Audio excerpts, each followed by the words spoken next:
et bienvenue à Mexico.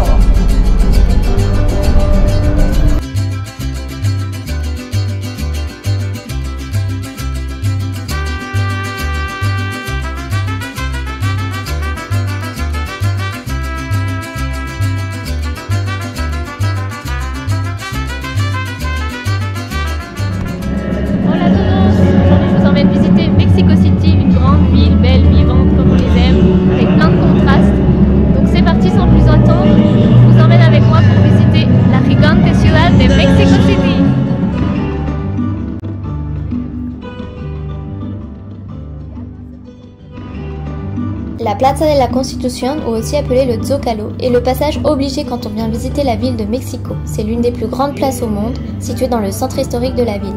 Elle est entourée par le Palacio Nacional, la cathédrale Metropolitana et le palais présidentiel.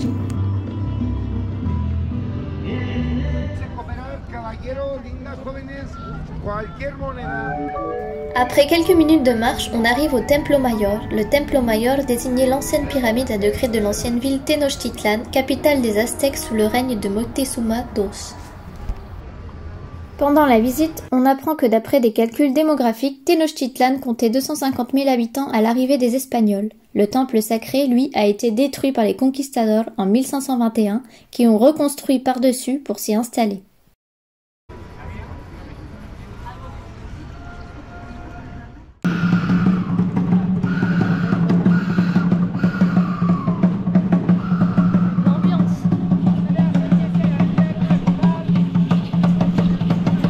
Sur la grande place entre El Templo Mayor et la cathédrale, on assiste à des rituels de danse aztèques et on peut même se débarrasser des mauvaises ondes en demandant une petite limpieza.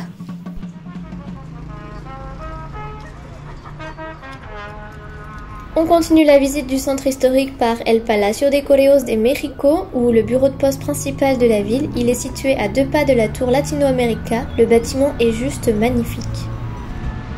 On se croirait un peu dans Las Chicas del Cable. La série.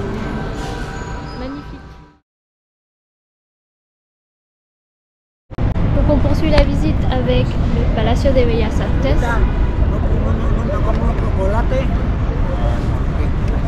No, gracias señor.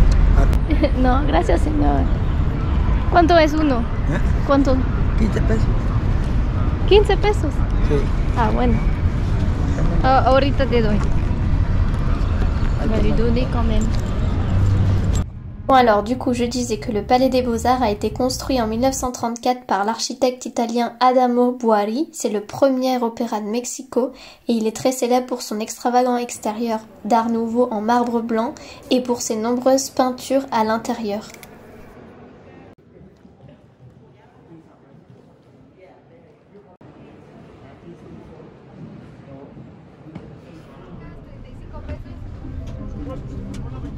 ¿Primero? ¿Sí? En realidad está muy cerca. Là, on est dans le tourist bus et on va découvrir tous les monuments de la ville de Mexico City. Et je suis avec mon amie Oli, la princesa oaxaqueña. Ah oui, c'est moi.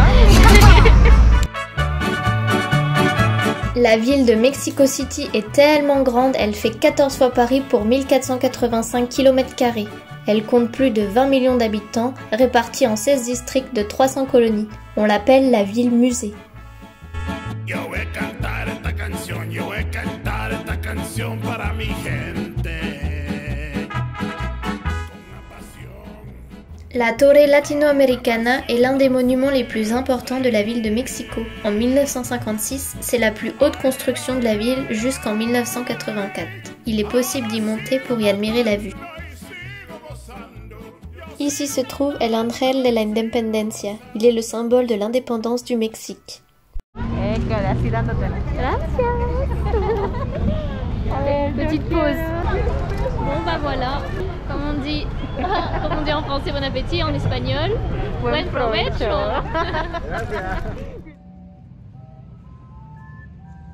Si vous êtes de passage à Mexico, vous ne pouvez pas manquer de visiter la maison natale de Frida Kahlo. Située dans le quartier de Coyoacán, la Casa Azul vous plongera dans l'univers de l'artiste.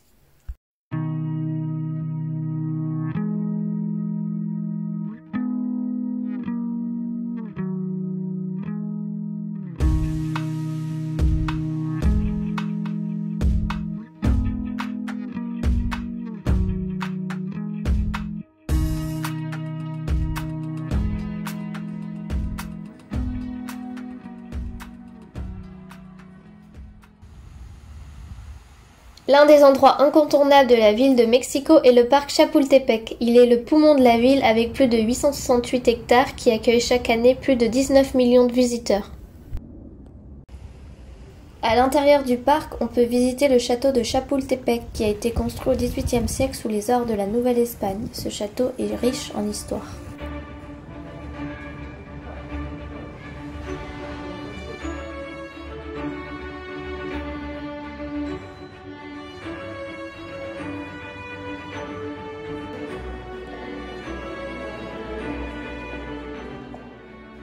On raconte que pendant la guerre américano-mexicaine, un acte héroïque mené par 6 jeunes élèves de l'école militaire a eu lieu. Ces 6 jeunes, représentés sur ce monument, perdirent la vie en défendant le château des Américains.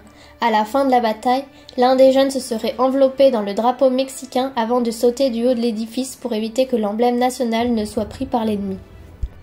Âgés de 13 à 17 ans seulement, ces 6 jeunes devinrent ainsi les héros enfants de cette bataille de la guerre. Juste à côté du parc se trouve l'entrée du superbe musée d'anthropologie de l'histoire des civilisations préhispaniques du Mexique. Le musée est juste sublime, je le recommande, c'est l'un des meilleurs musées que j'ai pu visiter ici à Mexico. Il faut prévoir une journée pour visiter le musée qui est immense, 44 000 m² de surface. L'entrée coûte 86 pesos, soit 4 €. On parcourt les différentes salles consacrées au trésor des civilisations aztèques, olmèques, toltèques et mayas. Ce musée est un vrai voyage culturel pour connaître mieux l'histoire de ces anciennes civilisations.